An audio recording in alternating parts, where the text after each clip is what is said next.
Jesus.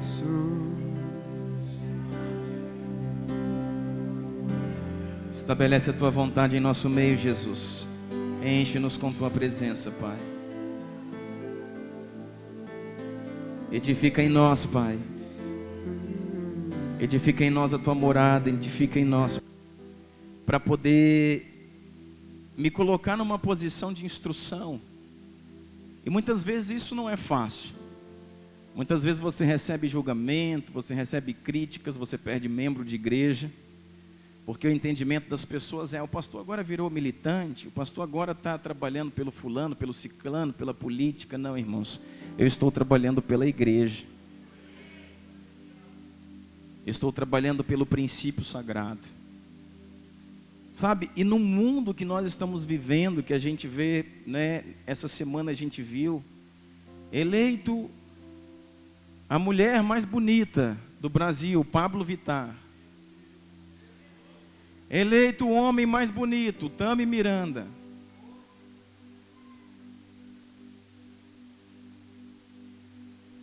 Nós não entendemos, sabe, ou na verdade entendemos, mas não sabemos como nos posicionar como igreja. E às vezes as pessoas ainda nos criticam dizendo: pastor, a gente não tem que atacar a Tami, não tem que atacar o Pablo Vittar. Irmão, não estou atacando ninguém. Eu não estou falando contra a pessoa do Pablo Vittar, contra a pessoa da Tami Miranda. Eu estou falando contra a ideologia, contra o entendimento, contra o tempo que nós estamos vivendo como igreja. E não tem como a igreja nesse tempo, irmãos, não entrar nesses lugares. Não tem como a igreja nesse tempo, irmãos, não remir. É isso que eu quero falar para você. Eu quero fazer uma exposição hoje, né, trazer uma palavra expositiva em cima do livro de Esther, mas falando sobre conflito de gerações. Mas eu vou falar mesmo sobre o conflito de gerações só nos últimos 15 minutos da mensagem. Até lá é tudo introdução. Então, é sobre isso que eu quero falar com você, sobre remissão. Sobre o chamado que a igreja tem nesse tempo, irmãos, para remir. Nós entendemos como, sabe, a virada política que tivemos nos últimos tempos, né, nas últimas eleições, que algo já começou a acontecer no Brasil. E não é, irmãos, porque o Bolsonaro assumiu o poder, não é disso que eu estou falando. Você não vem numa manhã receber, sabe, uma doutrinação política. Muito pelo contrário. Você veio receber uma carga profética. Você veio receber um posicionamento de reino. Entender o que nós devemos fazer como homens e mulheres do reino nesse tempo. E não é por causa de Jair Messias Bolsonaro estar no poder, é porque nós vimos claramente que Deus colocou a mão sobre o Brasil. O Brasil está dando uma guinada. E existe muita instabilidade. Agora está todo mundo: mas será que é? Será que não é? Será que dá certo? Irmão, nós vamos ver isso daqui a algum tempo. Mas uma coisa eu sei: mudou. E isso já é muito bom. Porque não podemos continuar em algo que está ruim, ou melhor, que está péssimo e que não se muda. Mudou. Algo começou a acontecer. Gente que não pensava nunca que ia para a cadeia, está na cadeia. Gente que não pensava nunca que poderia ser paralisado na sua corrupção, na sua mentira, nos seus desvios. Tivemos presidentes impeachmentados, tivemos, né, presidente preso, tivemos gente, sabe, políticos, ministros, tesoureiros. Irmãos, algo está acontecendo no Brasil. Ok, pastor, e daí? Daí, irmãos, que a maior responsabilidade de tudo isso é da igreja. A igreja do Senhor está orando.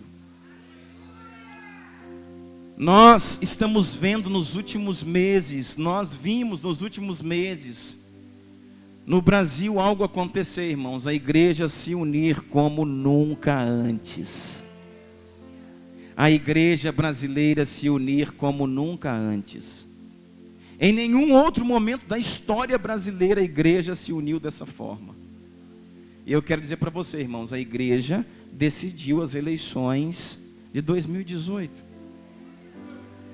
Isso quer dizer o que? Que você pode se alegrar até certo ponto.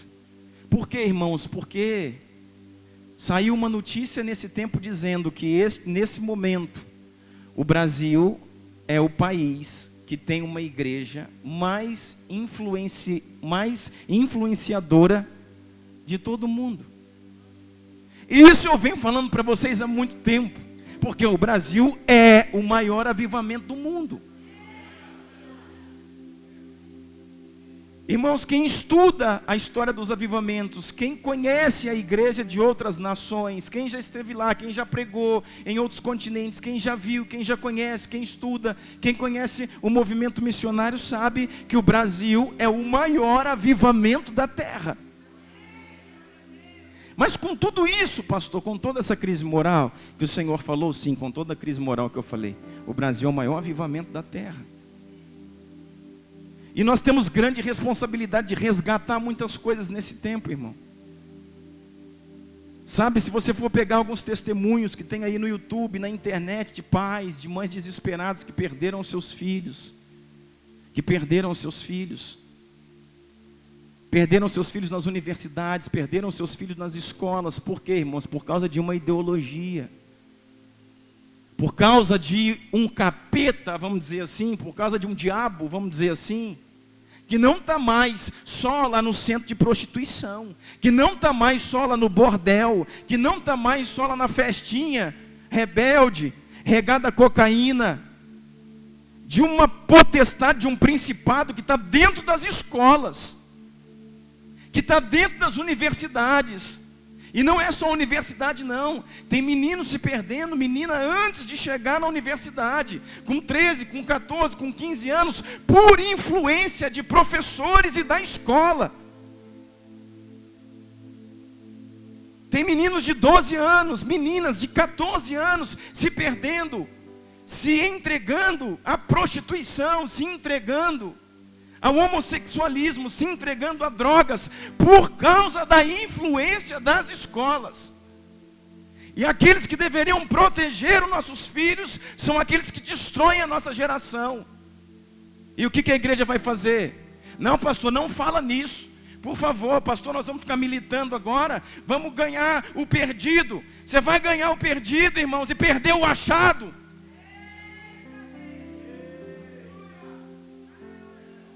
Você vai ganhar o perdido e vai perder o achado, aquele que está dentro da igreja e que está se perdendo. É uma moda muito grande para nós nesse tempo, evangelismo, tudo é evangelismo, evangelismo de rua, evangelismo social, evangelismo de praça. Não tenho nada contra, muito pelo contrário, bênção de Deus.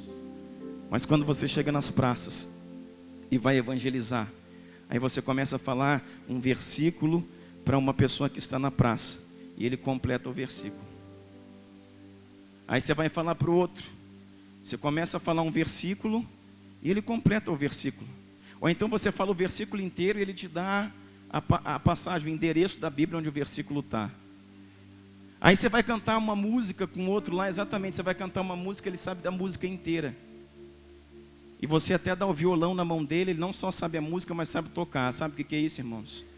Filhos de crente, ministros da palavra, ministros de louvor, que eram achados e foram perdidos. Então, é esse o tipo de evangelismo que nós estamos fazendo? A gente tem que evangelizar o perdido, ou nós temos que fechar a porta da igreja para que o achado não se perca? E para isso a igreja está sendo convocada nesse tempo a entrar em lugares espirituais de guerra, a lugares espirituais de batalha. Irmãos, como eu tenho chorado pelo Brasil nesse tempo. Sabe, essa guinada nas eleições não me fez, sabe, abrandar o meu espírito, porque eu vejo o tanto que nós precisamos trabalhar. O tanto que existe um grupo tão grande no Brasil, irmãos, que luta contra o próprio Brasil, que luta contra a própria nação. O tanto que eu vejo o número de brasileiros que existem nessa nação, sabe, agora torcendo para que dê tudo errado. Não entendendo, irmãos, que querem afundar um barco que eles estão dentro. Tem muita gente não preocupada com nada, e eu estou preocupado não só com o meu culto de domingo. Eu estou preocupado não só com a minha escola na quinta, eu estou preocupado com a minha nação, irmãos. Com os meus jovens, com as nossas crianças, eu estou preocupado. E quando eu vejo uma coisa dessa, Tami Miranda é o homem mais bonito do Brasil. Pablo Vittar é a mulher mais sexy. Irmão, que tipo de diabo é esse? E a questão não é atacar o fulano, o ciclano, o homossexual, não é disso que eu estou falando, irmãos. A questão é atacar a ideologia. A questão é atacar a imoralidade, a inversão. A questão, irmãos, é, nós precisamos trocar a doutrinação. Porque dentro das escolas, das universidades, existe uma doutrinação pagã, imoral, esquerdista. E eu não sei se você não entendeu isso ainda, irmãos, o movimento, a inclinação de esquerda é uma ação de um principado. Não tem a ver só com política. Por que a igreja vai ter que entrar na política? Porque a política virou religião. Por que a igreja vai ter que entrar na política? Porque a política não é só política, a política virou religião. Pessoas não matam por Jesus, mas matam por política. Pessoas não assassinam ninguém por Jesus, mas assassinam por política. E nós temos que entrar agora nesses lugares assolados. Porque esse principado, irmãos, do entendimento de esquerda, vem e atua na cabeça de uma criança, não só trazendo para ela uma ideologia, um apontamento, um posicionamento político, mas atrás disso, vem envolvimento com homossexualidade, envolvimento com drogas, desconstrução da família, apartamento dos estudos. O cara não quer mais estudar, não quer mais trabalhar, e quer badernar na rua. A pessoa agora quer ter relacionamento aberto com pessoas do mesmo sexo. Está mudando até a dieta, irmãos. Se você vê a maioria desse povo, ele não quer comer mais carne, porque vai boicotar os produtores de gado. Os capitalistas, vou comer só vegetais. E você vê, irmãos, o que estão fazendo com a cabeça das nossas crianças. Quando você vê o que virou as universidades, quando você vê, irmão, sexo livre dentro dos campos universitários, sexo livre.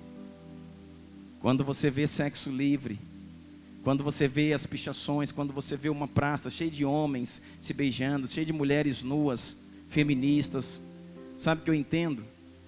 Vamos nos trancar na nossa igreja e vamos procurar trabalhar, né, os perdidos? Vamos. Mas o que nós vamos fazer com isso tudo, irmão? Assistir? Deixa eu falar uma coisa. O meu filho e o seu filho vai ter que estudar. E é para lá que eles vão. Como eu vou preparar uma geração para enfrentar tudo isso? Eu falava hoje no conselho de pastores, hoje não, na quarta-feira, aqui na cidade nós fazemos parte do conselho de pastores.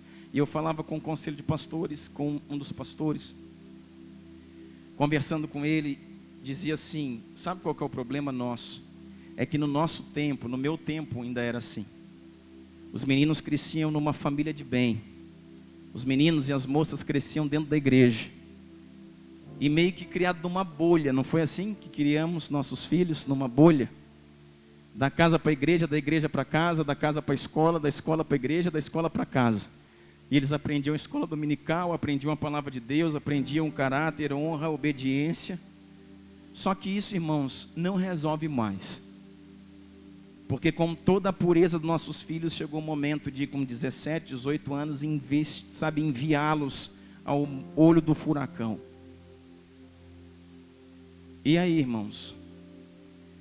O que o Senhor está dizendo? Está dizendo, irmãos, que nós vamos ter que preparar os nossos filhos em casa a conhecerem o mundo, a verem algumas coisas. Por isso, você pode até me julgar, não tem problema. Meu filho com 6 anos sabe o que é homossexualismo, sabe o que é homossexual, sabe o que é lésbica, sabe o que é isso, sabe muita coisa. Sabe por quê, irmãos? Porque se eu não ensinar para ele, alguém vai ensinar antes de mim a verdade que eles querem ensinar. e não a verdade como ela é. Por isso eu preciso me adiantar em algumas coisas. Precisamos ter muito cuidado, e aí é uma linha muito fina, e aqui está a minha crise. Até que ponto, até que lugar, até que idade, até onde eu estou provocando que não posso provocar, mas até onde eu estou criando meu filho, sabe? O meninão do papai e da mamãe, e era tão bom quando era assim. Mas não dá mais, irmãos. Não dá mais. E não adianta, antigamente tinha a escola tal que era boa, não existe mais. Em todo tipo de escola, da rede pública, particular, colégio evangélico, todo tipo estão infiltrados lá, os principados e potestades. Os celulares na mão de todo mundo. As ideologias, está tudo lá, irmãos. Você está entendendo isso?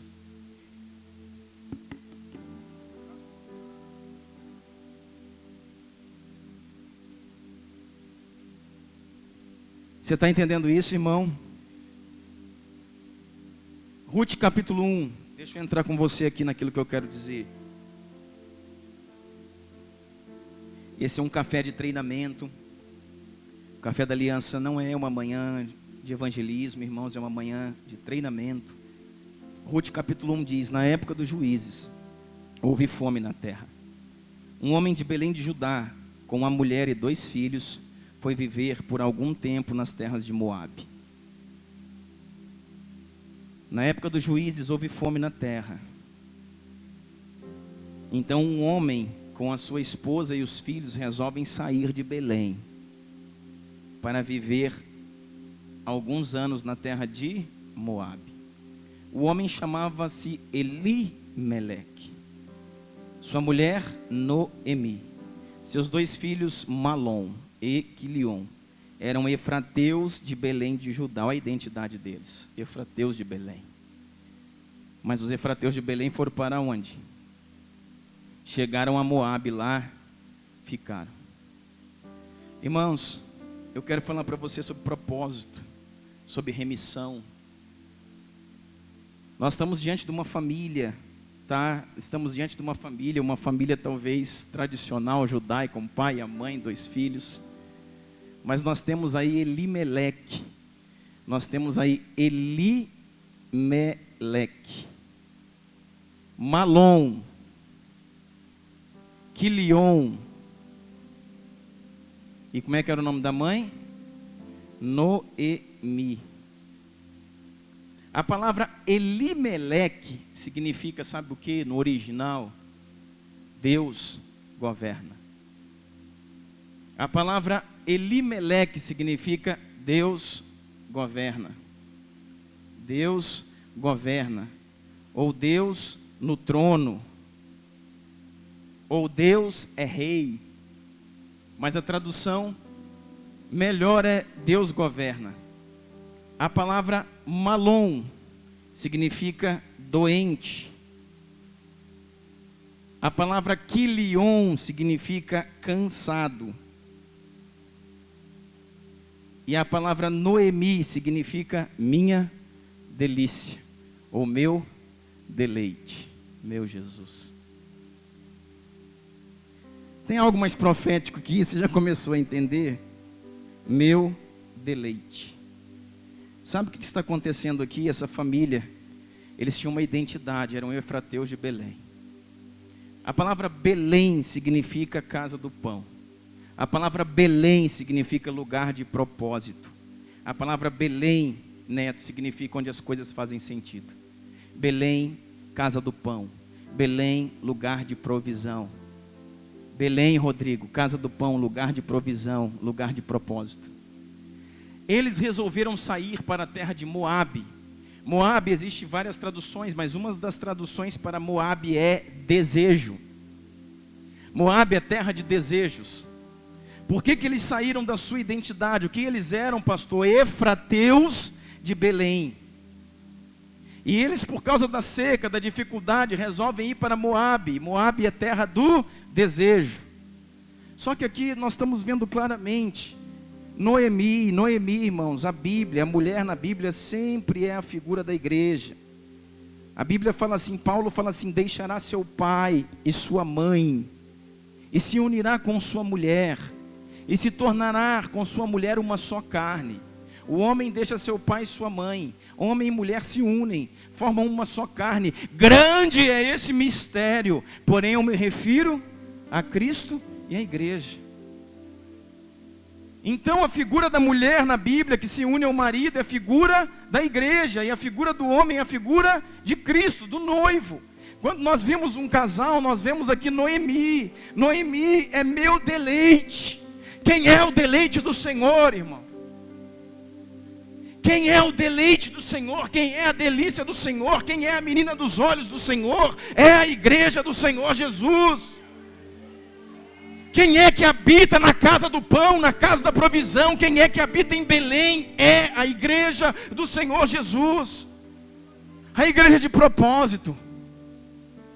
A igreja de vida. A igreja que tem entendimento, que tem revelação, que cumpre a justiça. A igreja que equilibra uma sociedade. É Noemi, meu deleite. E ela é casada com quem? Com Elimeleque, já está aqui o nome. O que quer dizer Elimeleque? Deus governa. Deus governa. Ok. Então, irmãos, a igreja está casada. A igreja está casada com Deus que governa. Só que Deus só governa em Belém. Por quê? Porque agora Noemi, a igreja do propósito de Belém, resolve passar uma temporada em Moabe, que é um lugar de desejo. Chegando em Moabe, primeiro acontecimento, ponto 1, Elimeleque, seu marido, morre. O que quer dizer? Que Deus não mais governa.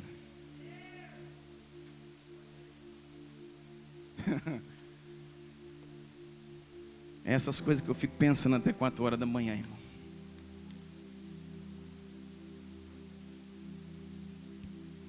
Deus não mais governa, porque Deus só governa no propósito. Deus só tem governo da sua vida em Belém.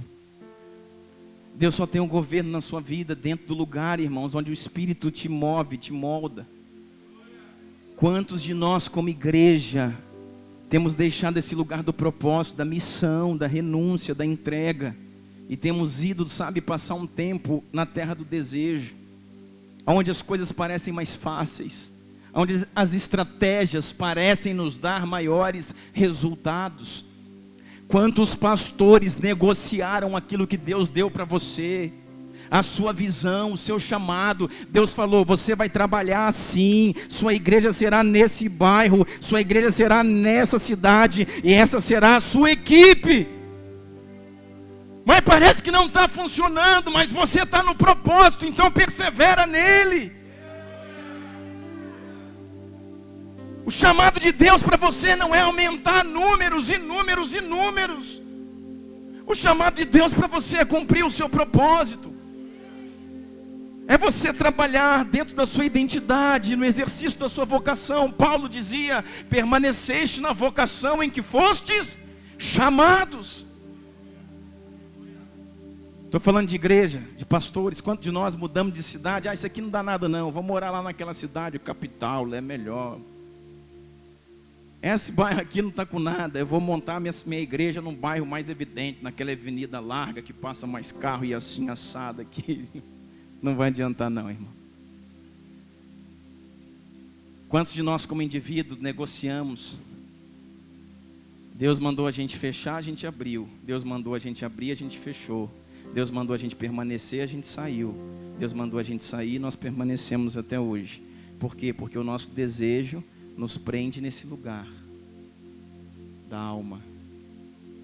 Moabe. E aqui Elimeleque morre. Aqui o Deus não governa mais. Quem governa então? Sua alma. Quem governa seus desejos. Quem governa sua concupiscência. Quem governa o meu, o seu achismo. Meu deleite, Noemi. Chegando na terra dos desejos, você vai ver aí o texto, Elimeleque morreu. Elimeleque morreu, então Deus não governa mais. Então ficou Noemi e com seus 2 filhos, Malom e Quilion. A palavra do Senhor diz assim: ao homem que teme ao Senhor, ele conhecerá os seus feitos.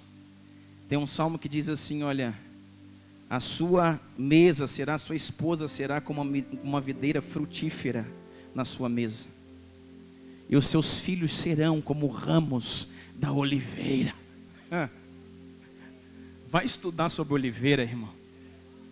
Oliveira é uma planta que dura, sabe, mais de 1000 anos.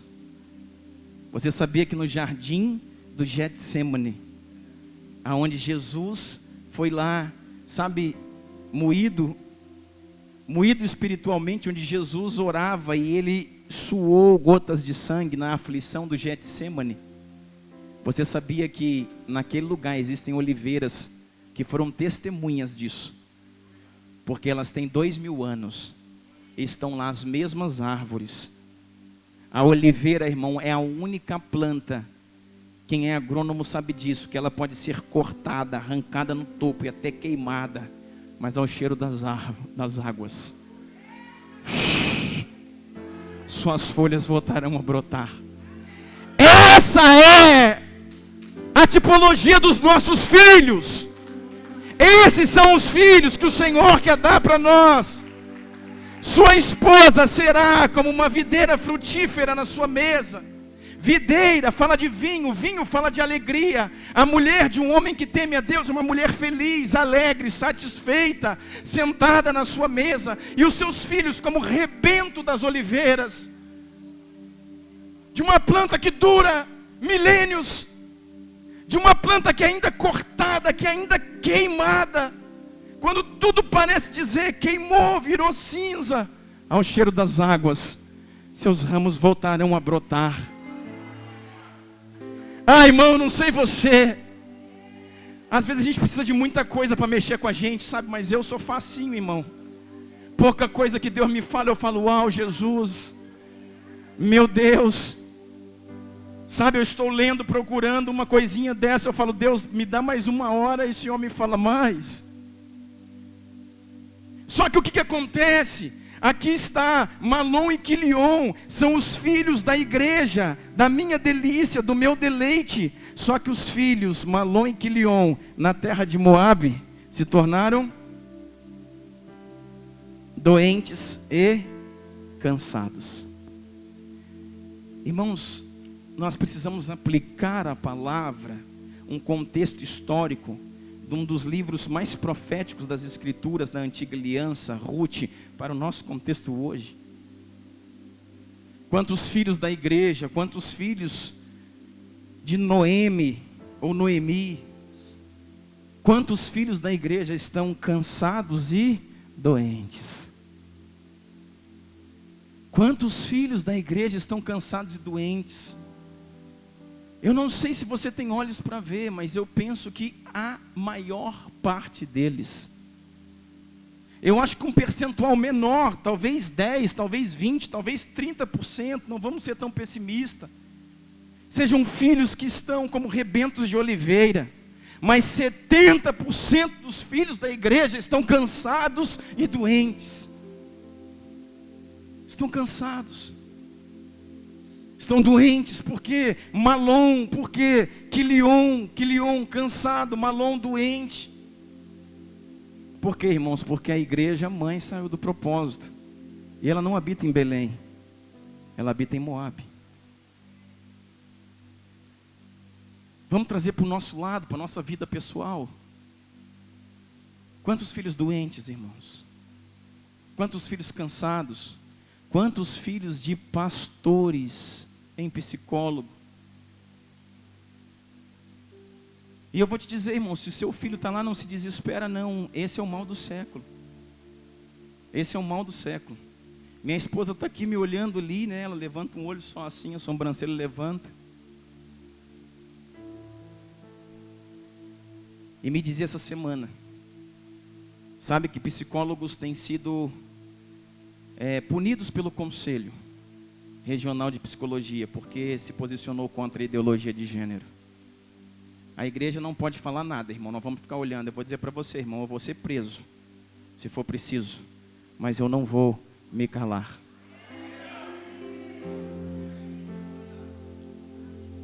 Porque o meu negócio não é política.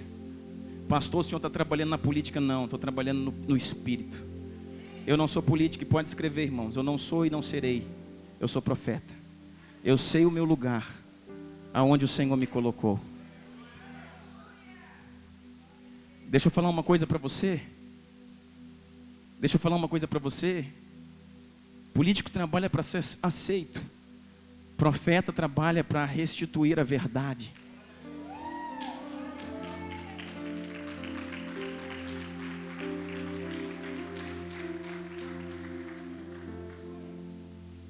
O que nós vamos fazer? Então você agora tem que ser uma psicóloga que conhece Jesus, que ama Jesus, uma psicóloga que às vezes é uma pastora, como a minha esposa amada, uma psicóloga, e aí você não pode se posicionar contra a ideologia de gênero. O que é isso, irmãos? Agora vão controlar a nossa fé, o nosso entendimento, o nosso mover do Espírito. Não vai não, irmão, nós vamos para a cadeia. Mas nós vamos lutar pela verdade. Nós vamos lutar pela verdade. Quantos filhos nossos estão então depressivos?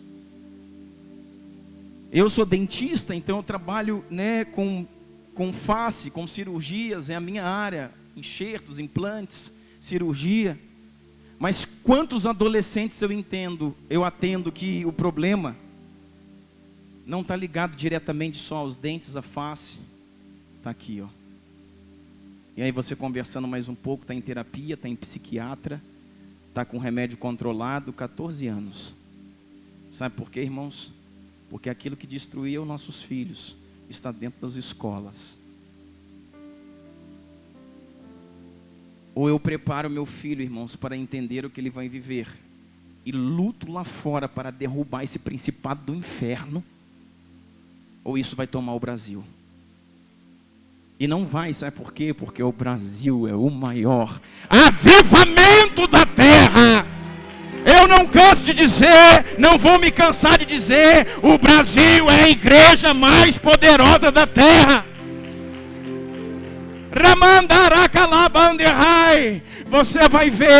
Você vai ver nos próximos anos, muito mais notícias virão como essa. A igreja brasileira desponta, a igreja brasileira cresce, a igreja brasileira define eleições, a igreja brasileira envia missionários ao mundo inteiro, porque Deus tem um negócio com essa nação. E se o Brasil acordar, se a igreja se posicionar, como fez nesses últimos meses, ninguém poderá nos resistir.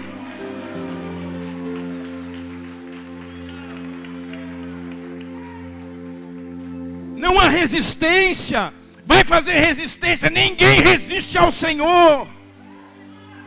Ninguém resiste a Deus. Nós vamos resistir. Não é político, não é partido. Nós vamos resistir à ideologia de gênero. Vamos resistir à imoralidade. Vamos resistir à desconstrução da família. Vamos resistir à doutrinação de crianças. Vamos resistir. Você que é pastor, se posicione, coloque lá na sua rede social. Você que é professor numa escola, diga: eu sou contra e vou lutar até o fim da minha vida por aquilo que eu acredito. Chegou a hora de botar a cara para fora, irmão. Chegou a hora de ser profeta. Chegou a hora, sabe, de sair do ensino teórico, do salão da igreja e ir para o mundo. Vós sois a luz do mundo e o sal da terra. Se a luz não iluminar, para nada serve. Se o sal não temperar, será pisado pelos homens. Garra, coragem, ousadia. O Senhor é conosco, irmão. E essa batalha já está vencida. Porque quando o evangelho do reino tem a ver com a profecia, porque quando o evangelho do reino for pregado a todas as nações, então virá o fim. O fim não pode vir, Por quê? Porque o evangelho do reino ainda não foi pregado. E como o evangelho do reino vai ser pregado? Quando o Brasil se levantar. Espera aí, pastor, o senhor está muito, né? Está muito otimista. Se você não quer acreditar, o problema é seu. Mas o Brasil vai ditar o movimento missionário da terra. Se prepare. Prepare a sua empresa para investir em missões. É assim que você pode ajudar. Prepare a sua empresa para investir em missões. Prepare a sua empresa para construir uma escola. Não só de missões, mas uma escola para que nossos filhos possam estudar lá. Para que os filhos, não só os nossos, mas os filhos dos ímpios, para que a nossa cidade envie os seus filhos para uma escola cristã. E enquanto o mundo treina ideologicamente os filhos para o caos, nós vamos treinar ideologicamente os filhos da nossa cidade para Deus, para o Pai. Invista o dinheiro da sua empresa no Senhor, na escola, na criança, nas missões. Você que não é um empresário, você que não move quantias de dinheiro, prepare-se você para ser um missionário. Você vai, irmãos, às nações. Você só tem 3 opções. Ou você é intercessor, ou você é provedor, ou você é missionário. E se eu não sou nada desses 3, então és um impostor.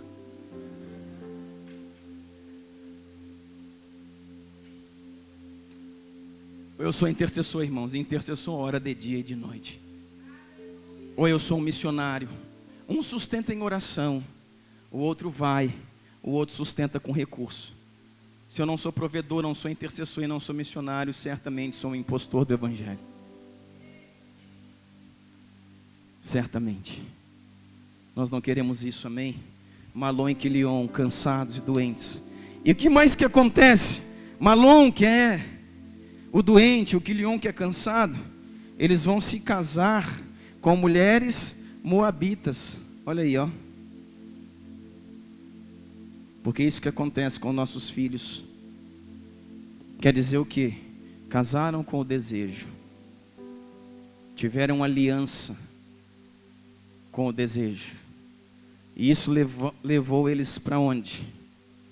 O que acontece com os dois? Morte. Quantos filhos da igreja nesse tempo estão mortos espiritualmente? Quantos filhos de pastores no homossexualismo? Quantos filhos de pastores nas drogas? Quantos filhos de pastores não querem mais saber de igreja? Por que eu estou falando pastores? Porque essa é uma reunião para pastores. Se você não é pastor, pense no seu filho, como ele está. Como a igreja perdeu a sua geração. Por quê, irmãos? Porque o diabo, você precisa entender isso, querido.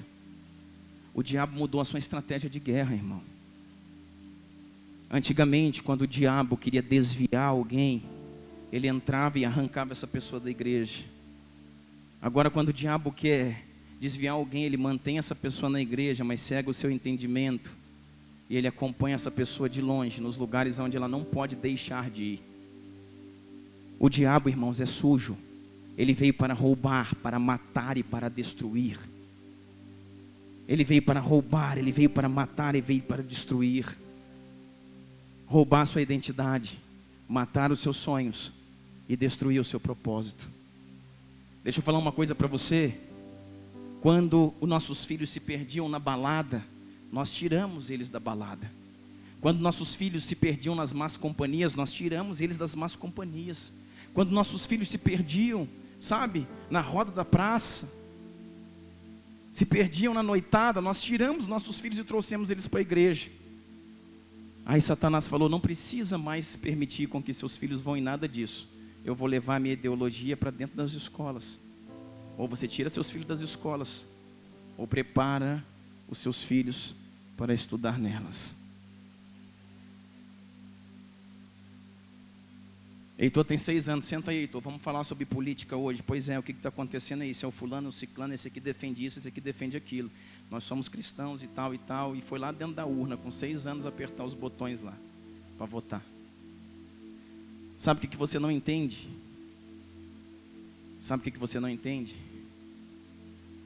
Seu filho que tem 12 anos hoje, 12, o que um menino de 12 anos faz? Joga videogame. Na próxima eleição ele vai votar. Vai ter 16, está o voto liberado, e vou te dizer, ele vai querer votar. Porque enquanto os mais velhos, os anciãos, deixam de votar, os mais novos querem exercer o seu direito. Então, o seu filho de 12 anos nessa eleição vota daqui a 4. O que ele sabe de eleição? Nada. Mas como é que eu faço com meu filho? Boa pergunta, irmão. Eu também não sei, estou precisando aprender. Mas a linha está fina, irmãos, o negócio está estreito. O que mais que acontece? O que mais que acontece? Uma geração de cansados e doentes que caminham para a morte espiritual. Diz aí o verso 3: morreu Elimeleque, marido de Noemi, e ela ficou sozinha com seus 2 filhos. Eles se casaram com mulheres moabitas, uma chamava Orfa e a outra chamava Ruth. Depois de terem morado lá por quase 10 anos. 10 anos foi o tempo. Morreram também Malom e Quilion. Noemi ficou sozinha em seus 2 filhos e sem o seu marido. Verso 6. Quando Noemi soube em Moabe que o Senhor viera em auxílio do seu povo, dando-lhe alimento, decidiu voltar com suas 2 noras para a sua terra. Pronto, chegamos no segundo ponto. A igreja precisa voltar para o propósito. A igreja precisa voltar para Belém. E quando que isso acontece? Quando Noemi soube, lá em Moabe, que o Senhor viera em auxílio ao seu povo, em Belém, dando-lhe alimento, decidiu voltar com suas 2 noras. A igreja começa a perceber, irmãos, que se perdeu. A igreja começa a perceber que Elimeleque morreu, então Deus não governa mais. Ela começa a entender que Malom estava tão doente que também morreu, que Quilion estava tão cansado que também morreu. Então a Noemi, que é a minha delícia, a delícia do Senhor, o deleite do Senhor, precisa voltar para Belém. Sem filhos, hein? Sem filhos. Sem filhos. Precisa voltar para Belém. E aí o que acontece?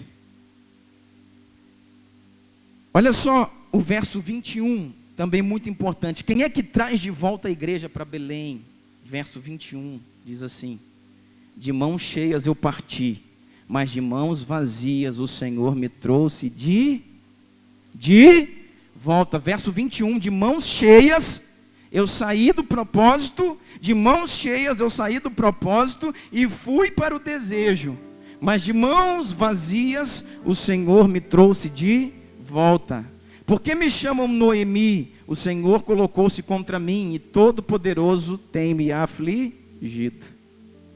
Quem é que traz a igreja de volta?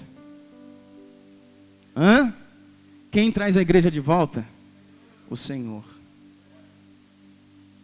Pensa se isso não é um contexto, irmãos, da nossa família, da nossa vida e da igreja brasileira. De mãos cheias, saímos do propósito, saímos do Belém, negamos a missão e entramos em Moabe. De mãos vazias o Senhor nos trouxe de volta. Porque Ele te ama. Porque você é a delícia, é a plenitude do Senhor. Porque você é a sua noiva. E o Senhor permite com que essas coisas aconteçam. Tem um texto, irmãos, que é extra power. Deixa aberto aí, continue o texto aberto aí que você está, mas deixa eu ler esse texto, talvez você só acompanhe, mas dá uma olhada nesse texto. Oséias 2,6 diz assim: portanto, eis que cercarei o seu caminho com espinhos. Está falando o Senhor falando para a igreja. Levantarei um muro contra ela, para que ela não ache as suas veredas. Alguém já se sentiu perdido? Está na Bíblia, irmão. Eu já falei para você, eu leio muita coisa, mas não tem mais nada que eu leio mais que a Bíblia. Olha aqui, portanto, Oséias 2:6, portanto, eis que eu cercarei o seu caminho com espinhos. No espinho você não pode atravessar. Levantarei um muro contra ela, para que ela não ache mais as suas veredas. Veredas são caminhos, ficou tudo obscuro. Ela irá em seguimento de seus amantes. Ela irá em seguimento de seus amantes, porém não os alcançará. Buscá-lo-ás sem contudo os achar. Então dirá: irei e tornarei para o meu primeiro marido, porque melhor me ia então até agora.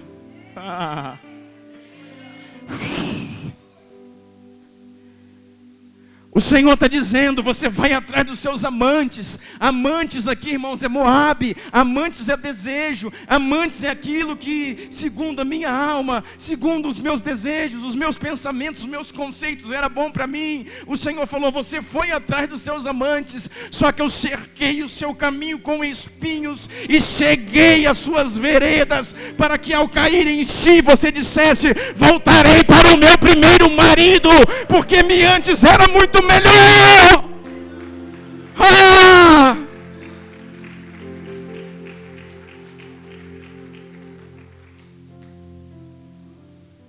Eu não sei que resposta você consegue dar a Deus numa manhã como essa.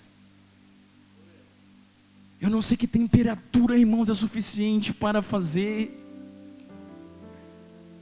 o miojo virar miojo.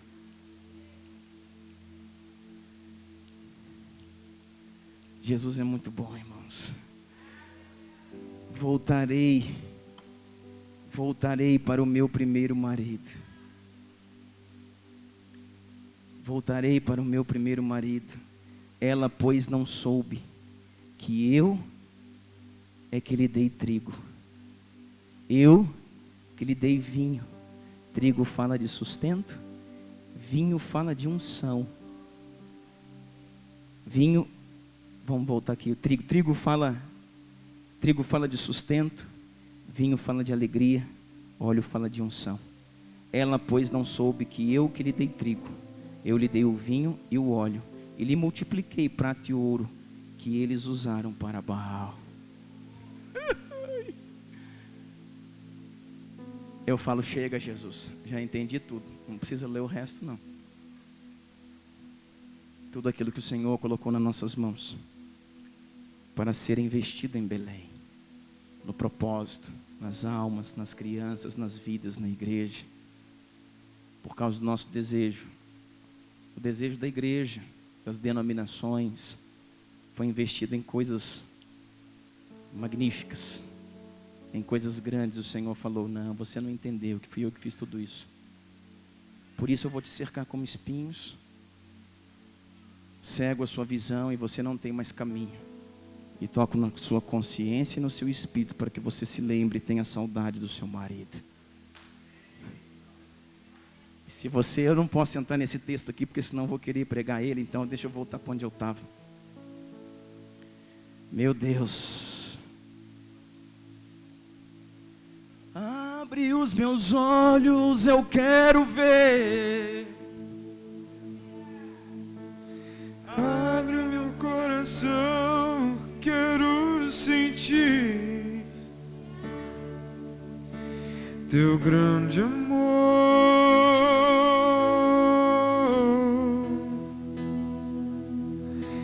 teu grande amor.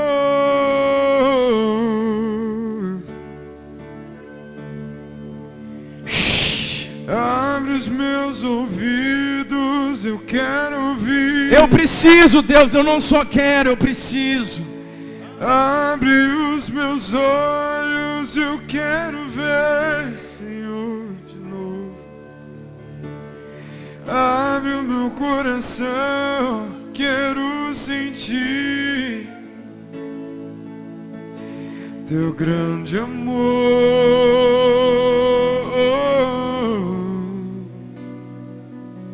O teu grande amor. Quem é que traz a igreja de volta?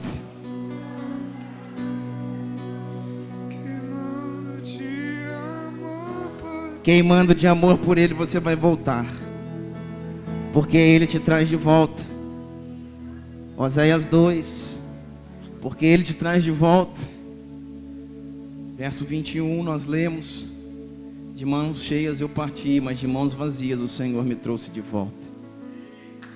Ponto 3. Com quem Deus conta nesse tempo?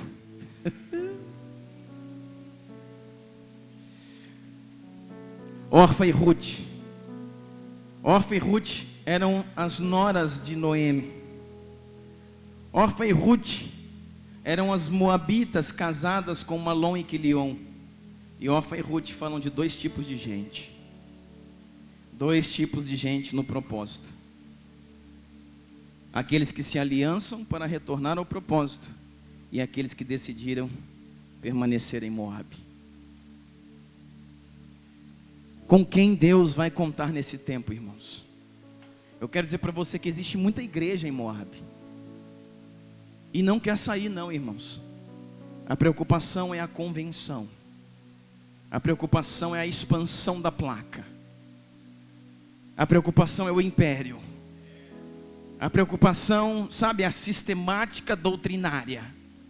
A preocupação é não serve para andar com a gente porque não fala como a gente, porque não se veste como a gente, porque não canta como a gente. Ei! Você tem que cantar como o céu. Você tem que se vestir com decência. Não balizado por doutrina. Nós temos que andar com todo tipo de gente. A igreja precisa ser uma. Porque nós vamos conviver no mesmo céu, na mesma eternidade. Aquilo, irmãos, que nos une tem que ser mais forte do que aquilo que nos separa. O propósito, a missão que uniu o Brasil, a igreja brasileira em 2018. O propósito tem que ser maior do que as nossas diferenças. E o Brasil, vou dizer para você, vai entender isso. O Brasil vai entender isso. Que não importa a placa doutrinária, a denominação, a forma como você canta, a forma como você prega, a forma como você se veste, não importa, importa que somos igreja. E se queremos estabelecer governo do Messias, retornar para Belém, precisamos voltar juntos.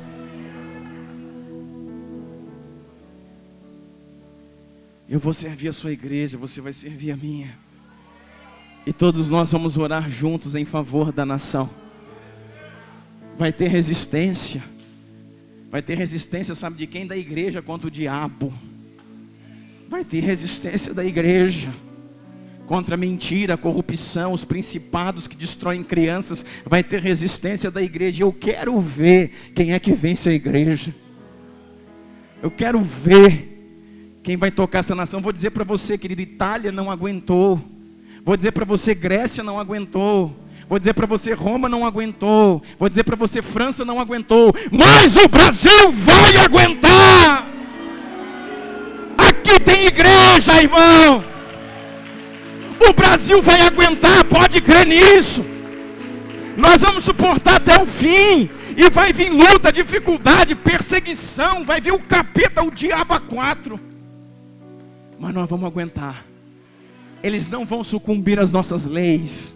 Eles não vão destruir as nossas crianças. O Brasil é a nação do tempo do fim. Eu creio nisso. Por isso que uma vez, irmãos, eu chorei num ônibus em Londres, andando naquele ônibus vermelho, vendo aquelas coisas, e todo mundo achando lindo, tirando foto. E eu também estava achando lindo, tirando foto. Mas chegou um momento que eu comecei a chorar e falando: Deus, como eu amo o Brasil. Como eu amo o Brasil. Deus, eu faço um pacto contigo. Se o Senhor quiser, o Senhor vai ter que, o Senhor vai ter que ter trabalho comigo para me mandar para cá ou para qualquer outro lugar, porque eu quero ser missionário no Brasil. Me manda para os buracos lá, não tem problema não, mas eu quero ser missionário no Brasil. Eu amo o Brasil. Deixa eu preparar uma nação. Eu falei para Deus assim: deixa eu preparar um povo lá, eu mando eles para cá. Mas eu amo o Brasil, Senhor. Segura o Brasil. E o Senhor falou assim para mim: filho, quanto a você vir ou deixar de vir, nós vamos falar depois. Eu falei: ixi. Mas eu também amo o Brasil. E fica tranquilo, eu ouvi isso do Senhor, irmãos, numa quarta-feira, nas ruas de Londres. O Brasil vai subsistir. E nunca mais eu deixei de crer nisso. Sabe por quê? Porque foi Deus que falou. E numa época de completo caos, o Senhor falou: o Brasil vai subsistir.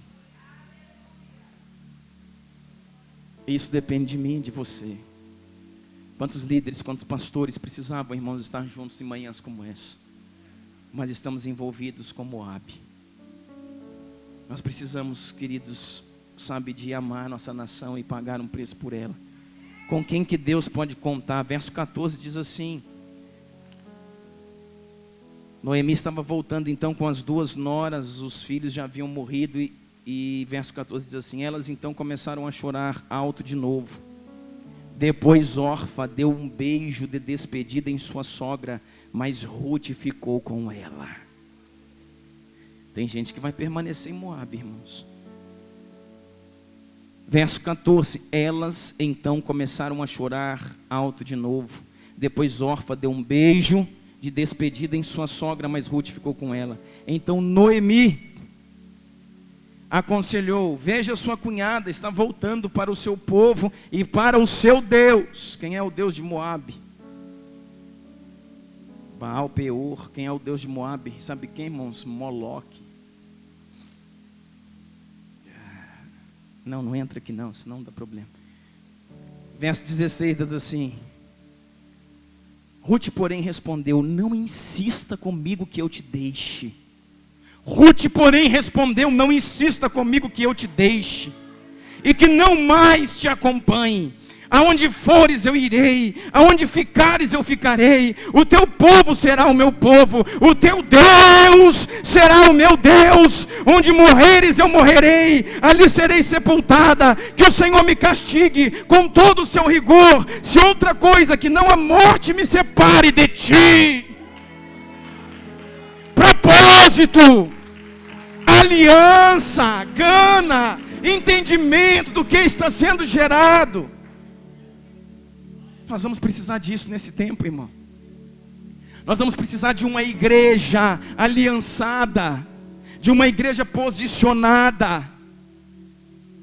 Esse seminário vem muito a calhar agora, esse seminário de mulheres. Mulheres guerreiras, é isso que chama? Rendidas. Rendidas, porém guerreiras. É isso, irmãos. Isso, foi isso que eu falei. Eu não sei, irmão, eu sei que é guerreira. Pronto, é mulher guerreira. Deixa eu falar uma coisa para você.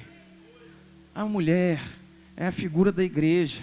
E como a pastora bem disse aqui, não é o momento, irmãos, da igreja de rosas, é o momento da igreja de espadas. Não é o momento mais do afago da alma, minha princesa, não. Mulheres, tomem suas espadas, preparem-se para a guerra, cuidem dos seus lares, vigiem os seus filhos, ganhem os seus esposos, toquem as nações da terra, aleluia! Quem falou que mulher era fraca, irmão, te enganou, que mulher é mais forte que homem.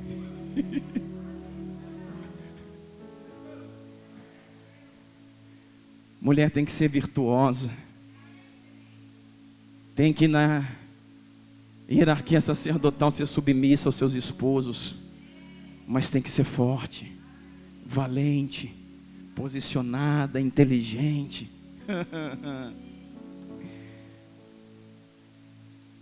Nós vamos precisar de 16, 17. Ruth falou: para com essa conversa. Ruth falou para Noemi: para com essa conversa de falar para eu ficar aqui, que eu não fico. Onde fores, eu vou. Onde morares, morarei. Onde viveres, viverei. Seu Deus será o meu Deus. Onde morreres, morrerei. E que Deus me castigue com todo o seu poder, se alguma coisa que não for a morte me separar de ti. A Noemi tinha que falar o quê, irmão? A Noemi falou: não se fala mais nisso. Tudo bem, não apele. A Noemi falou: uau, que nora que eu arrumei. Deixa eu falar uma coisa para você, irmãos. Até nos lugares que passamos, até em Moabe, o Senhor de alguma coisa, de alguma forma nos favorece de algum jeito. Agora Ele está voltando para o propósito, porque um homem de Deus, uma mulher de Deus, uma igreja de verdade não sobrevive sem o propósito, fora do propósito. Ela teve muitas perdas ali, mas ela ganhou algo extraordinário. Ela ganhou uma aliança, uma amiga, uma confidente, uma nora que ela falou, uau. Isso era o Senhor falando, você não está só. E vou falar, irmãos, em toda aliança há conflitos, em toda aliança há discordâncias. Em toda aliança há as arestas a serem reparadas. Mas aliança é aliança. Quando se entende que eu estou junto com uma pessoa, eu estou com a minha esposa, não é só por ela, é pelo propósito. Eu estou junto com o meu ministério, não é só por ele, é pelo propósito. Eu estou junto com o meu pastor, não é só por ele, é pelo propósito. E quando eu começo a viver pelo propósito, irmãos, então as minhas alianças são confirmadas.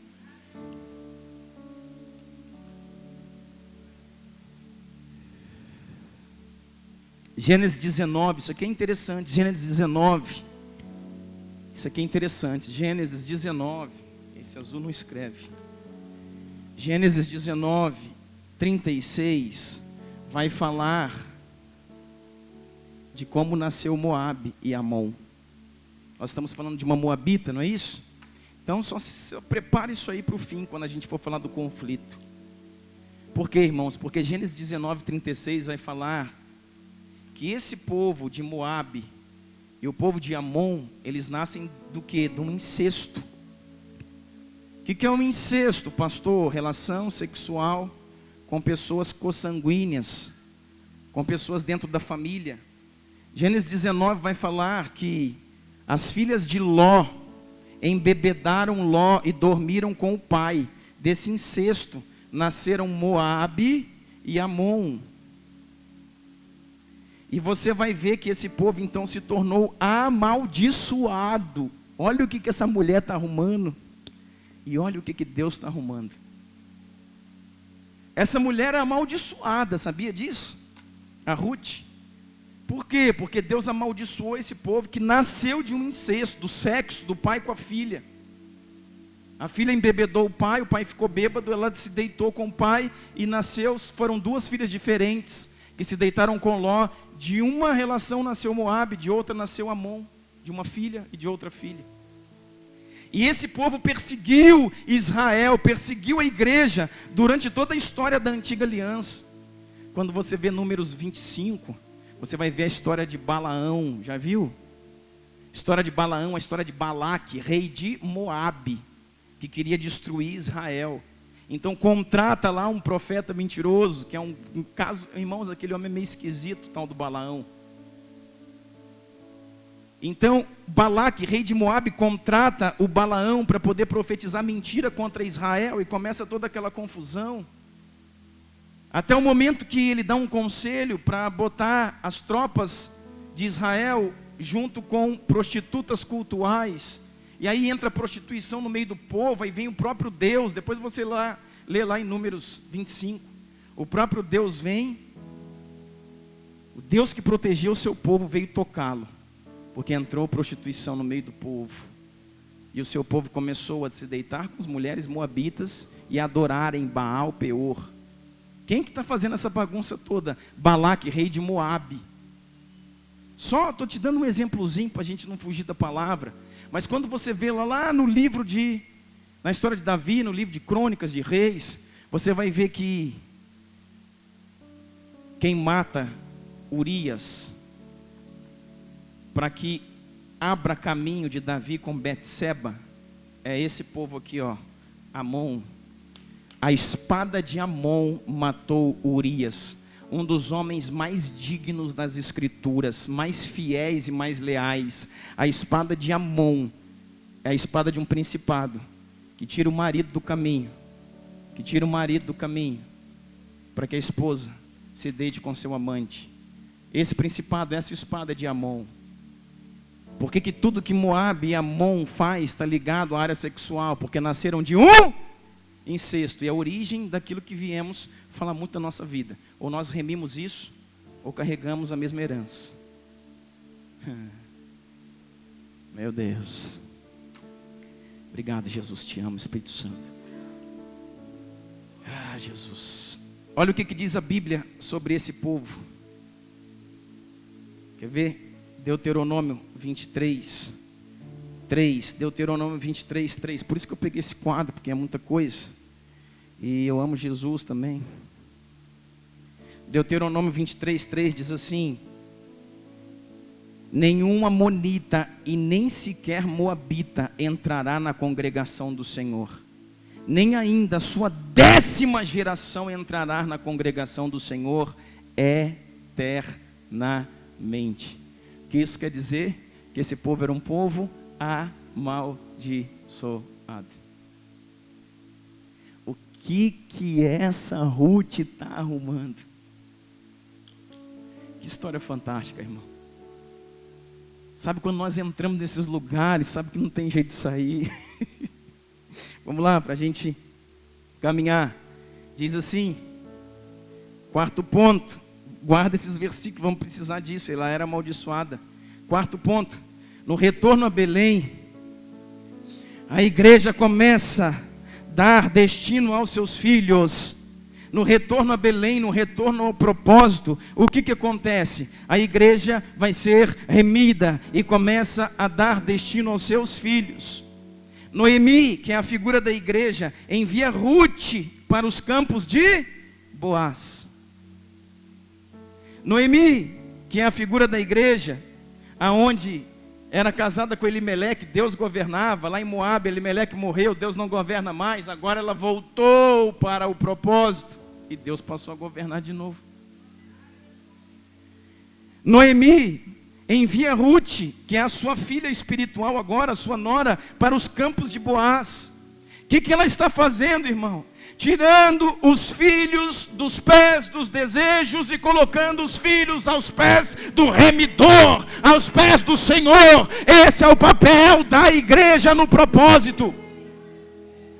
Como? Vamos linkar com aquilo onde começamos. Como nós vamos mudar o destino da nação brasileira? Tirando os filhos, os adolescentes, os jovens, tirando a próxima geração da igreja dos pés de Moabe e colocando ele aos pés de Boaz, aos pés do remidor. Boaz é a figura de Cristo. Como é que está acontecendo? Ruth vai então respigar. O que era respigar? Respigar, ela vai nos campos de Boaz. Boaz era um parente de Noemi, rico, e tinha os seus campos de trigo. Então a Ruth chega lá, e a Noemi fala assim para ela: deixa eu falar uma coisa para você, filha. Pode ver o texto, só chama ela de filha. Filha, vai lá e começa a respigar. Existe uma lei no nosso povo, é lei. Que, sabe, aqueles que estão colhendo, fazendo a colheita do trigo, eles não podem colher tudo. Eles têm que deixar cair um pouco de trigo no chão. E isso é que sustenta o estrangeiro e o órfão. Isso era a lei do Senhor. Já pensou, irmão, se tivesse uma lei espiritual para nós?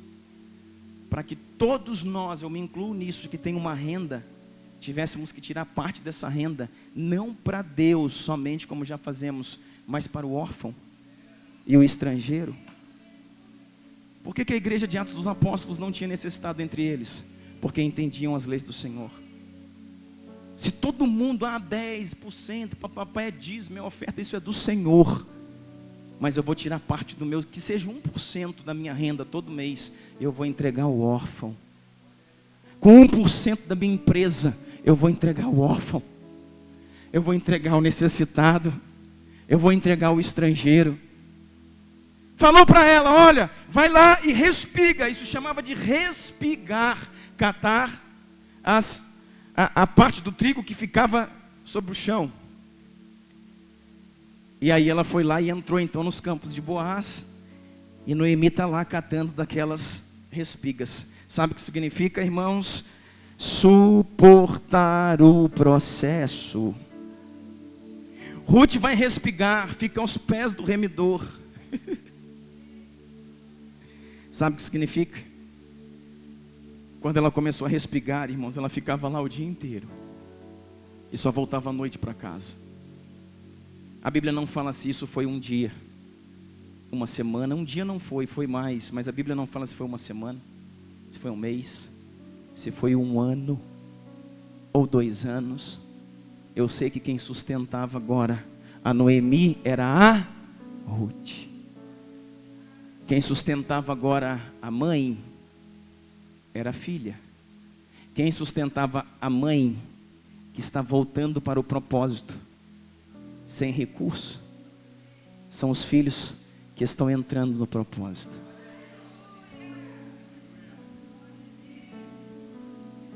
Quem está sustentando a igreja que está voltando para o propósito, sem recurso, são os filhos inseridos nele. Porque todo mundo que se insere no propósito, imediatamente há uma colheita. Pode ser pouco, mas imediatamente, ao adentrar no processo, começa-se uma colheita. Ela está respigando. E ali só tinha homem, não tinha mulher escolhendo, eram só homens. Só que Boaz estava lá dando uma olhada. E quando Boaz chega naquele campo, diz assim para os homens: quem é esta mulher que respiga nos meus campos? Gostou, irmão, ele gostou. Quando Boaz chegou lá e falou: quem é esta donzela, esta moça que respiga nos meus campos? Aí os homens disseram assim para ela: essa é Ruth a Moabita.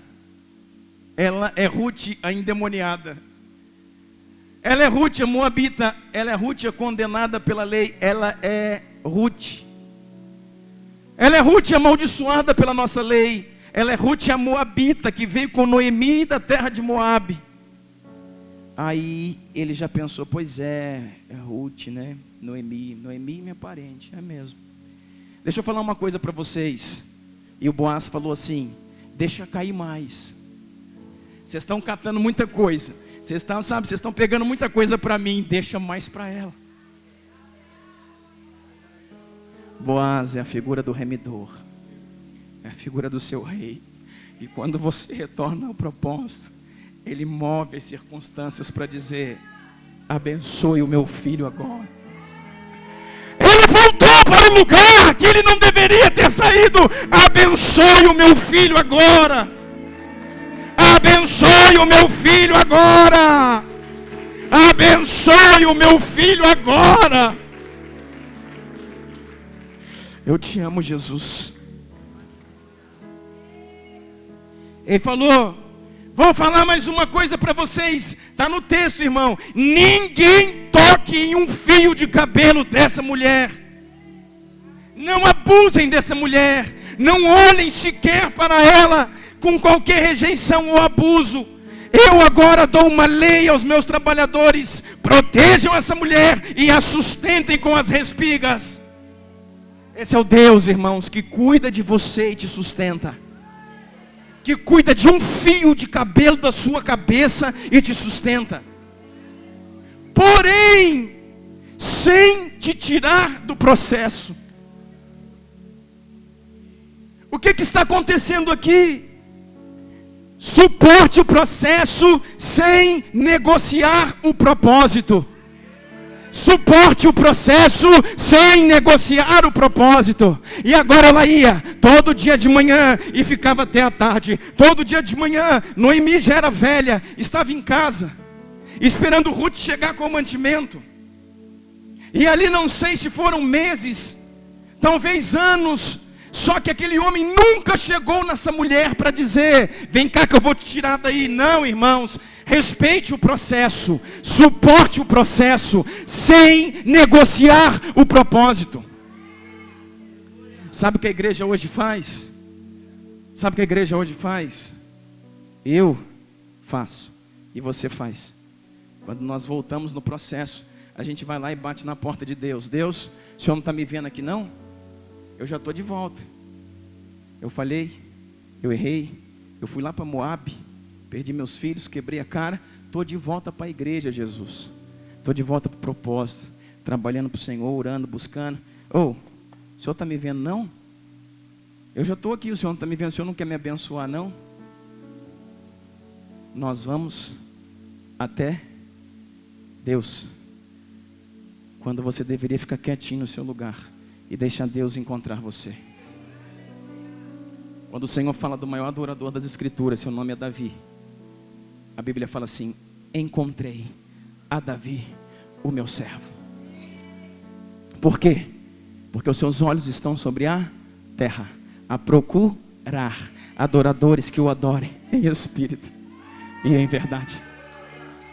Você não tem que lamentar, você não tem que chorar, você não tem que espraguejar, você não tem que xingar, você não tem que desesperar, você tem que adorar, porque os seus olhos estão sobre a terra a procurar, não é lamento, não são lágrimas, são adoradores que o adorem em espírito e em verdade. E quando ele encontra um adorador, ele muda a sua sorte. Boaz é o Cristo, é o remidor, e Boaz não foi até ela nunca. Ele só falava para os anjos. Ele só falava para os anjos: cuide dela.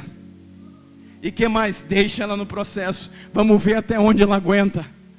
Já foi uma semana, deixa mais. Foi um mês, deixa mais. Foi um ano, deixa mais. Mas olha aqui, anjos falava para os trabalhadores: não toquem nessa mulher, não abusem, não a rejeitem. Ela é amaldiçoada, mas deixa ela aqui que eu vou resolver. E vocês estão pegando muito trigo.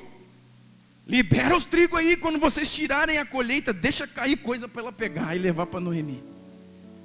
Eita. O que eu entendo disso? Suporte o processo, sem negociar o propósito. Deixa eu te falar uma coisa. Teve um momento que Boaz chegou até ela, um único momento. E não foi para tirar ela daquele lugar. Foi para trocar uma ideia.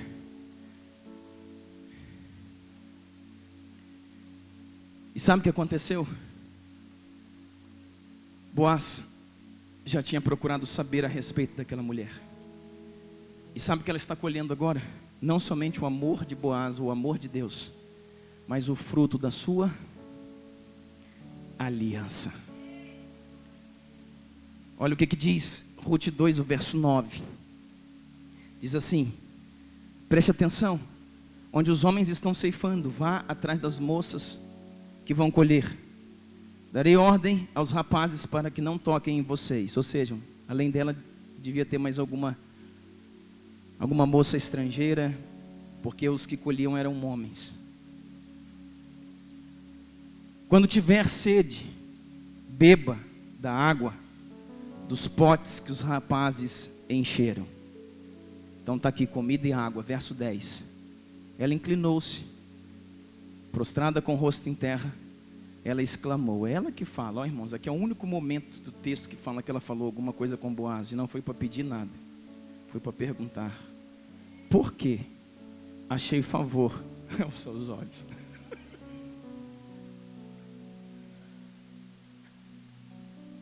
A mulher, irmãos, vive na lida, de dia e de noite, catando respiga, com uma identidade de Moabe, amaldiçoada, catando o resto, no sol, no suor.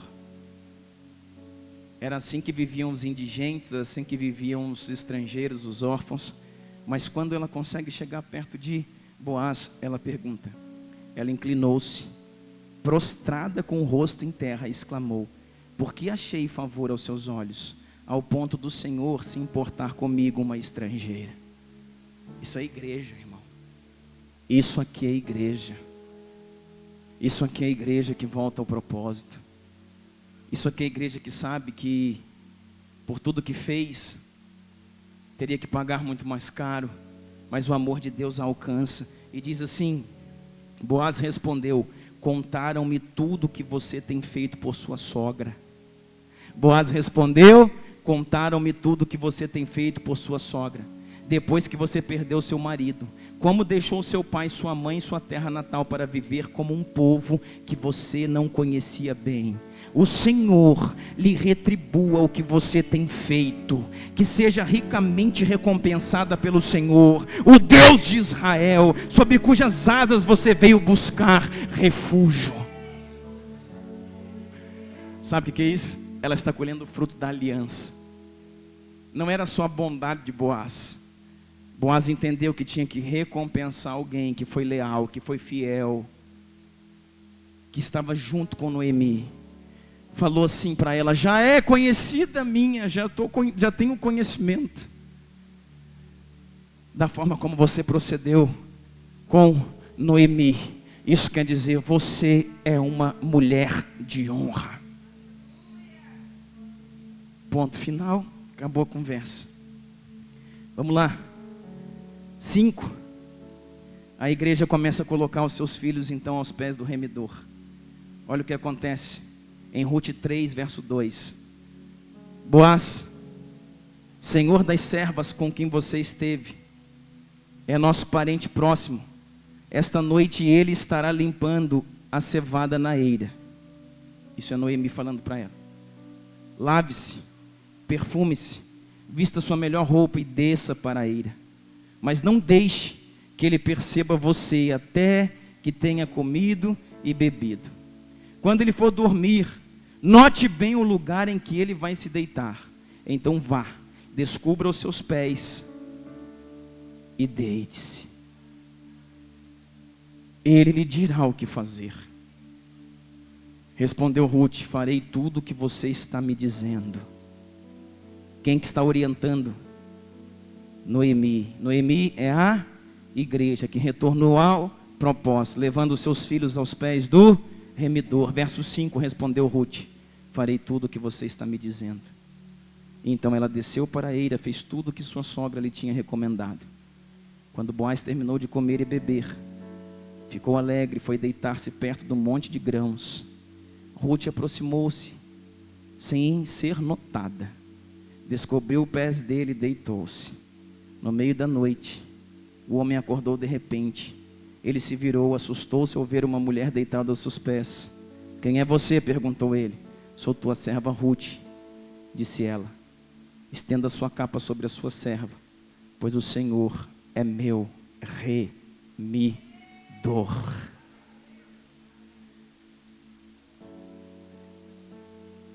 Aqui vai uma chave, irmãos. Nós estamos terminando, eu preciso que você me dê sua atenção de presente. Aqui vai uma chave muito poderosa. Mais uma vez, a igreja ordena os filhos dizendo, não chame atenção, não faça barulho. Não é desesperando, reclamando, murmurando, desesperando. Chegue sem ser notada e se coloque aos pés de Boaz. Esse é o problema da igreja, irmãos. Nós não conseguimos suportar processos até o ponto de nos achegarmos aos pés do remidor. Suporte os processos sem negociar o propósito. Deixa eu falar uma coisa para você. Boaz, ele poderia remir Ruth. Você precisa entender isso. Fantástico. Boaz era um parente de Noemi. E na lei dos judeus, na lei dos hebreus, existia uma lei chamada de levirato. O que é o levirato? Você tinha a obrigação de remir uma mulher da sua família. Se o marido dela houvesse morrido e não tivesse deixado filhos, descendência, não tivesse deixado filho homens, você teria que remir essa mulher para suscitar a descendência do seu marido que morreu. Porque um homem em Israel não podia morrer sem deixar descendência. Então o homem morreu e não deixou filhos, aquela mulher poderia ou deveria se casar com alguém da família para suscitar a descendência do marido. Isso chamava-se de levirato. Então o que está se falando em remir? Remir é aquele que vai exercer o levirato. Eu vou assumir você agora como minha esposa e você passa a ser detentora em aliança comigo de tudo que eu tenho.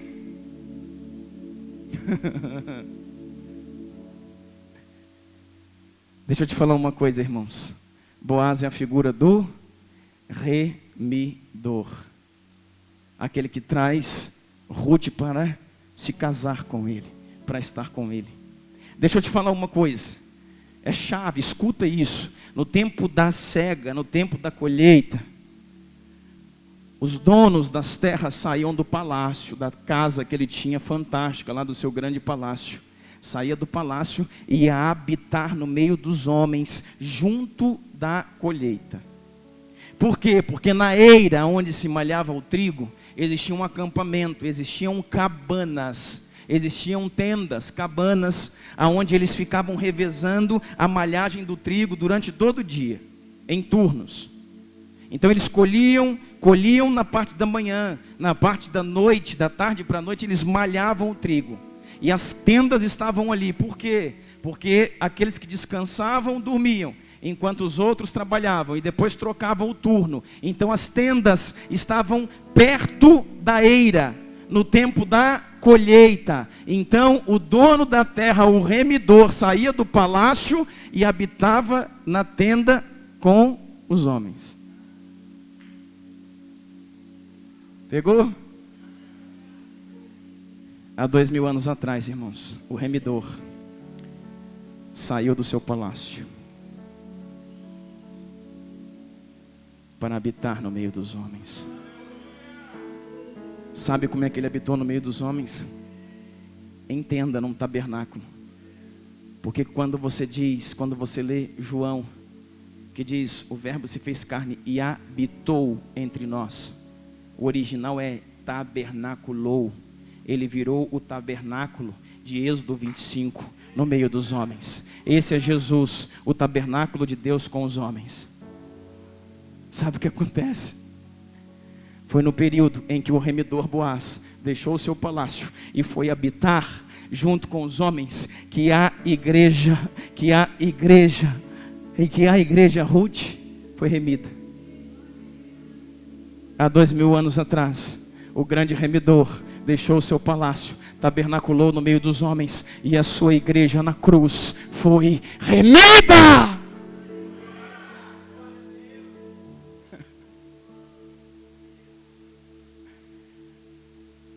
E a sua igreja na cruz foi remida.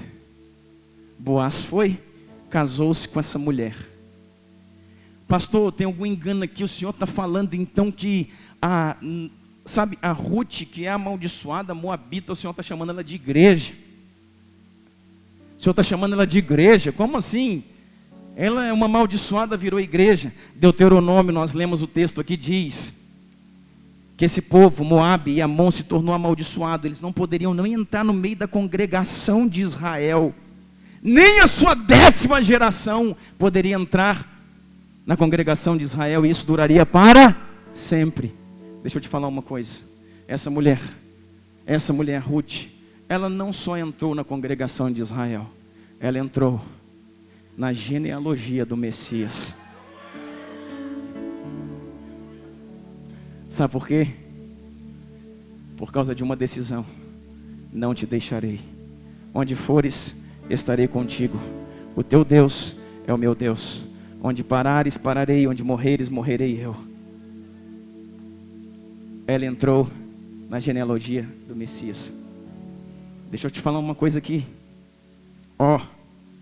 Sabe esse Boaz? Esse Boaz. Sabe de quem é filho Boaz? Sabe de quem Boaz é filho? Quem é a mãe de Boaz? Raabe.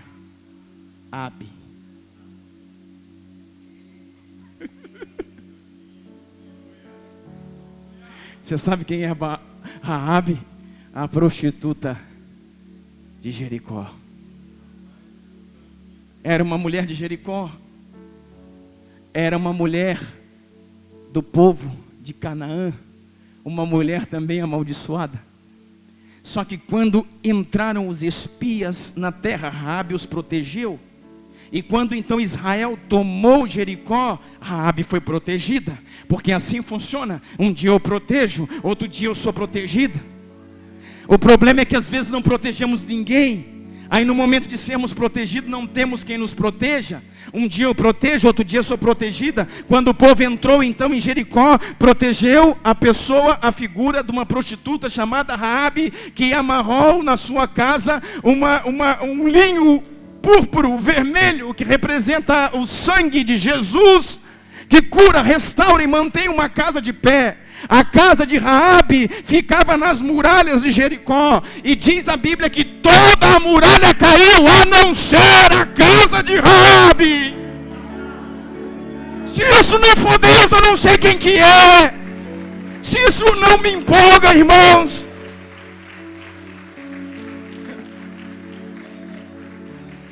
Então a primeira conquista de Israel ao entrar em Canaã não foi uma cidade, foi uma família.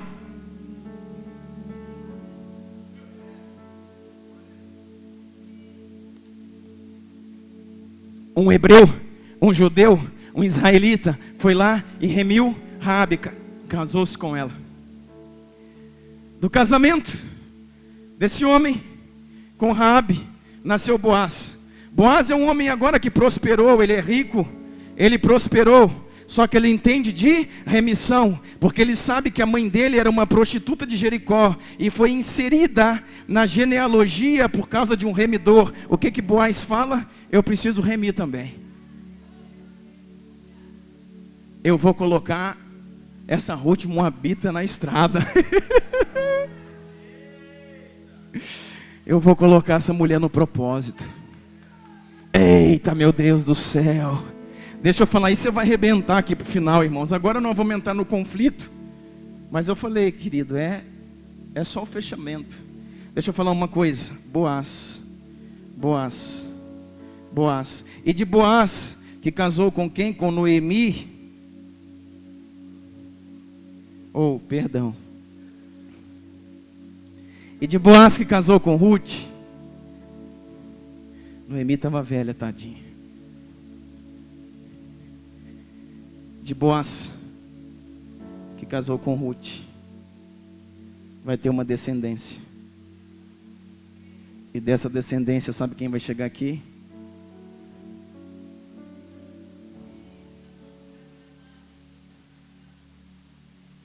Que é, sabe quem? O bisneto de Ruth. Sabe a Ruth moabita? A Ruth moabita é bisavó do rei Davi. E em Mateus você pega a descendência e vai ver que Jesus, o Messias, vem da descendência de Davi. Essa mulher, irmãos, ela não só entrou na congregação, mas ela entrou na genealogia do Cristo. Assim como Raabe, a prostituta. Que Deus que é esse? Que Deus que é esse, irmão? Deixa eu te falar uma coisa para a gente terminar. O sexto ponto dessa mensagem expositiva é o conflito de gerações. Voltamos lá para o início, nós vamos acabar aqui. Sabe o que acontece? Depois de muito tempo, depois de muito tempo, nós temos no Vale de Elá,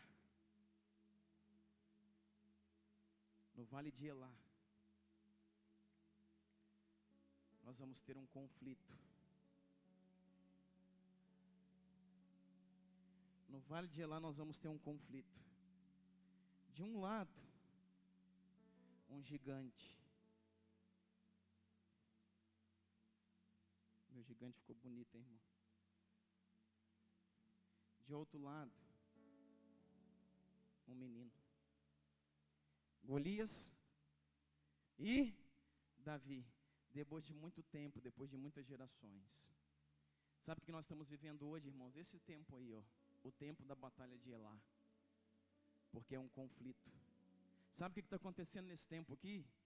Esse gigante chamado de Golias, sabe o que ele está fazendo? Ele está afrontando Israel.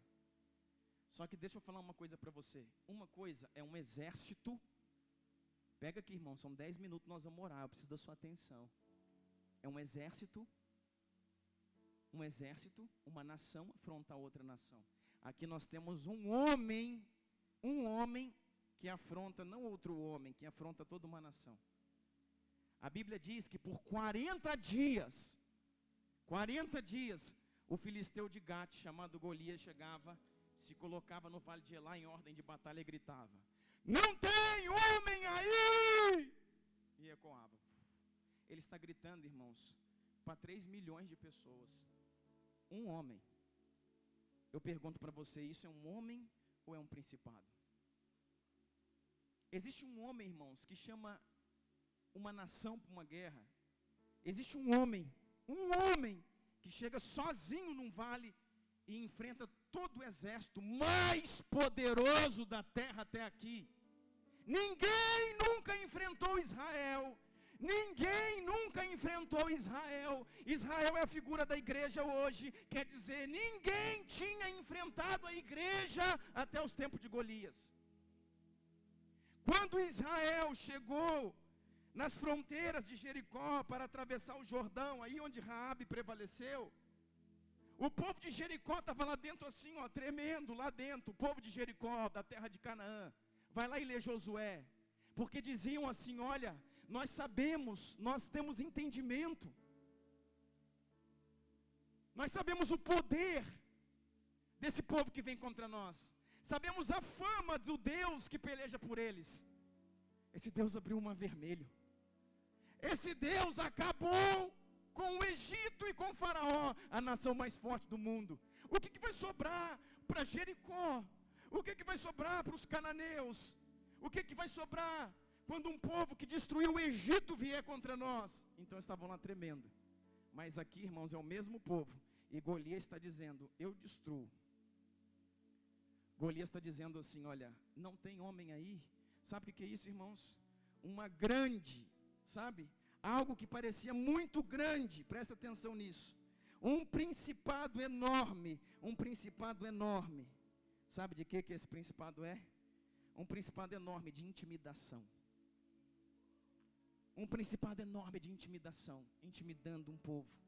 De repressão, dizendo, vocês não podem, vocês não conseguem, ninguém me enfrenta. Em todo um exército não tem um homem que pode me enfrentar. Um grande principado. E aqui um menino. Um grande principado. Que trabalhava principalmente no emocional, na ideologia de um povo. Dizendo, não tem guerra entre exércitos. Vou ganhá-los no próprio princípio de vocês. Quando Israel luta, Deus luta por Israel. Agora não é Israel que está lutando. E eu estou sozinho, quero só um homem. Se um homem tiver o mesmo poder que Israel tem junto, talvez ele me vença, mas acho difícil. Golias está afrontando a fé, o princípio de um povo. Golias está afrontando o entendimento, a ideologia, reprimindo uma geração, colocando medo, intimidando, até que chega Davi. Davi você já sabe.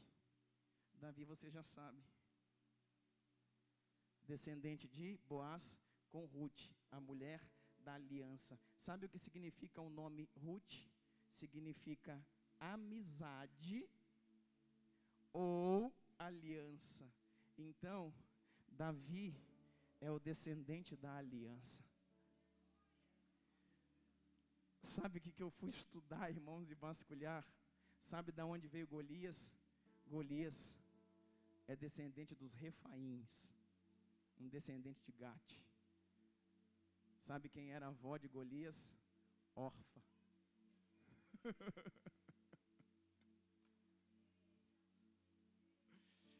Sabe qual é a descendência de Golias? Orfa. Aquela que resolveu ficar e disse, vai com Deus, eu volto para o meu povo. É a figura, dois tipos de pessoa. Lembra que eu falei para vocês? Daqueles que retornam ao propósito e daqueles que permanecem. E daqueles que permanecem em Moab. Deixa eu dizer para você, no futuro nossas gerações vão se encontrar. No futuro, as gerações da aliança e as gerações da desonra vão se encontrar. E Deus sempre protegerá a geração da aliança. Sabe quem é esse homem aqui? Golias, o filisteu de Gate. Golias era um filisteu. Sabe quem é o Deus da Filístia? Sabe quem é o Deus dos filisteus? Dagon. Sabe quem é Dagon? O sereio. Um homem que tem cauda de peixe e corpo de homem. Sabe como é que é o culto de Dagon? O homossexualismo. Sabe como é o culto de Dagon? Sacrifício de crianças. Parecido com o de Moloque. Sabe como é o culto de Dagon? Orgias. Sabe o que é que afronta a gente? Um Golias, um homem da desonra, um grande principado, mas contra ele entra um homem chamado Davi, o filho da aliança, que com uma funda ataca o quê? A cabeça, a ideologia, a mentalidade diz,